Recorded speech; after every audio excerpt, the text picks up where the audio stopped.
ละแม่นว่าเด้นายฟังเด้อเจ้าคุณพ่อศรัทธาพอแต่ตื่นขึ้นมาก็เจอกันปุ๊บปับสวัสดีเย้ยครับบักลาอยากไอติมเทิงบักลาอยากซิมหมากทุเรียนจากหน่วยขอให้เย้ยอ่านไว้จัดให้แน่ปังหามันเป็นคลิปดังน้ำเขาสั้นดอกมีแต่คนมาบอกว่าเฮ็ดแล้วมันปังแต่ว่าผมเป็นหยังคือบ่ปังน้ำเพลิน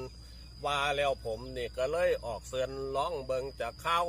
ว่าสิเฮ็ดคลิปเงาเอิญค้นกินเขาออกจากหันก้าเว้าใส่กล้องมือถือแต่ว่าเป็นอย่างคือบ่ปังจากเทียลงดูหลายก็ผัดย่านคนเบียเหลียวหน้าเหลียวหลังลงไปแล้วบ่ปังก็หูจักอยู่ดอกแต่ระบบมันบอกให้ลงคลิปบ่เศร้าบอกเพราะปันบ่าเฮาสิบ่อิดบ่เมื่อยอีกอันหนึ่งผมผัดสังแม่เยยผู้เล่าส่อเล่าถามเห็นอยู่ใสกะถามว่าได้เงินแล้วตีนี่แต่ถามแบบนี้จะถามข่อยเฮ็ดหยังกันยังว่าคลิปบ่ปังจักสิได้น้ำหยังจะถามหลายแม่เยย